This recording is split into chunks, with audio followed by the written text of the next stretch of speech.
I do a lot of training for many corporations, and I conduct sales seminars, and I've heard all kind of guys doing techniques and training people techniques of how to close sales and how to work with and begin to control the sale and how to ask for the close. Let me share something with you. You can learn all the techniques in the world. If you don't believe in yourself, it won't happen for you. I learned all of it. So that's why I do a training called Focus on the Seller. You've got to focus on you. And as you convince you, as you sell yourself every day, you will begin to see a difference in the things that you're doing. Selling yourself on your ability to perform a job, to achieve a certain objective. Telling yourself every day, here I go again. And I got what it takes. This is my day, and nothing out here is going to stop me. It's necessary that you be flexible, that you are always thinking of how can I improve this better. This is a customer-driven economy. It's necessary for you to always explore various ways in which you can improve the quality of service that you're providing for the people in your organization. I remember something a major company had talked about, the extra value service they were providing for their customers. And the lady who had the news conference summarized it this way. She said, "It's not our intention to satisfy our customers or to please our customers. Our intention is to amaze them." It's necessary, if you're going to compete today, that you look for ways to amaze your customers by being one of those individuals that keep your commitments, that keep your word, that's relentless. It's necessary as you work with the people that you bring into your organization, that they see that you are a good example of a person to work with, because you model integrity and determination and ambition and truth and honesty and the way in which you conduct business. The other thing is, take full responsibility for your life. Accept where you are and the responsibility that you're going to take yourself where you want to go. Someone said we have two primary choices in life. We can either accept conditions as they exist, or we can take the responsibility to change them. See, a lot of people want to exempt themselves from taking responsibility. All they want to do is talk about the problem.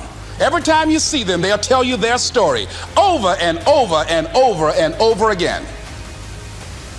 No. You want to take responsibility for your life. I got me here, I can get me out of this. And I'm getting out. I'm not going to be a volunteer victim. George Bernard Shaw said there are two kinds of people in life. You know, he said those that make things happen, those that watch things happen, and those that don't know what happened. And he said the people that get along in this life look around for the circumstances that they want, and if they can't find them, they make them. They create them. So part of beginning to get unstuck, you've got to decide that the behavior pattern that you have adopted doesn't work for you.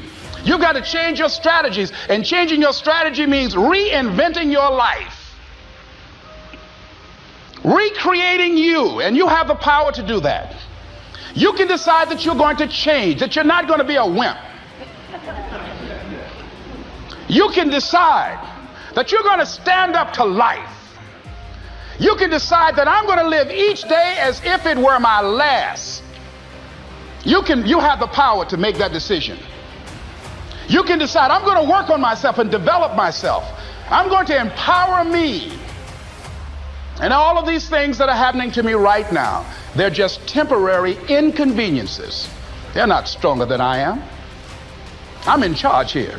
Overcoming the negative conversation, that inner dialogue that's going on all the time, even when you don't want it to be there. You can't stop yourself right now from thinking. You can't do it. It's going on.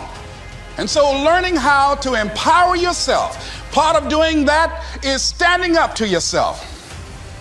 You've got to stand up inside yourself sometimes and say, shut up. You've got to do this.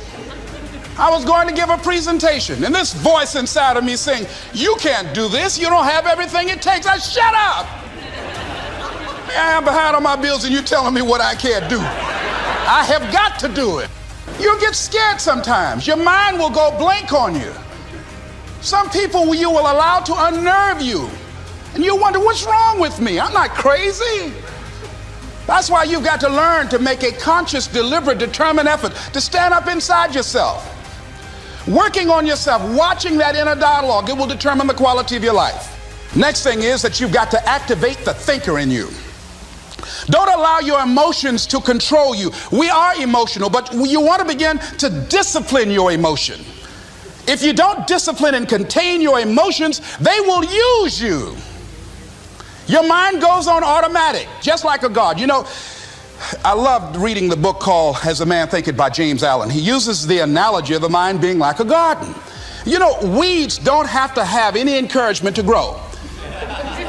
You don't have to water them. They don't have to get sunshine. They don't have to have fertile ground. They will grow through the cracks of a sidewalk. Am I right? But if you want to grow orchids or roses or any kind of exotic flowers, there are special processes and procedures you must go through.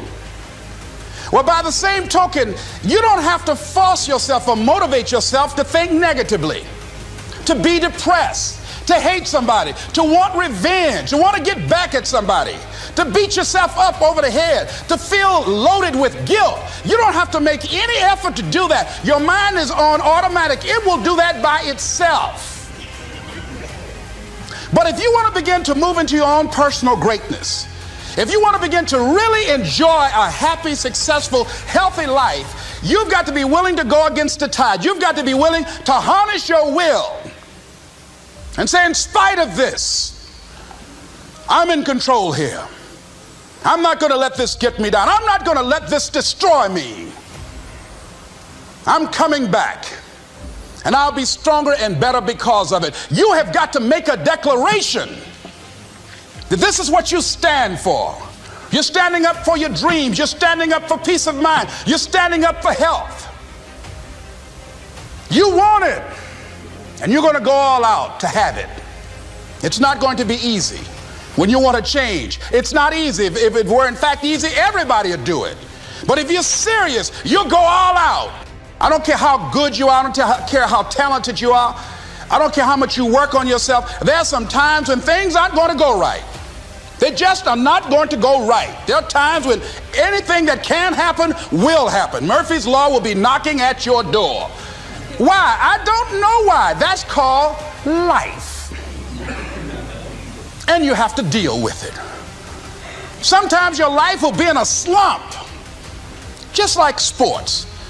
Some of the best shooters can't hit baskets different times in games. They get in a slump. Do they sit on the sideline and say, you know, I just didn't hit a basket today? No, they continue to execute. I suggest to you that if you are facing a challenge, don't stop. Stay busy. Work your plan. Continue to do those things that you know that work for you after you have evaluated yourself in the situation. Continue to move. Stay busy, stay busy, stay busy.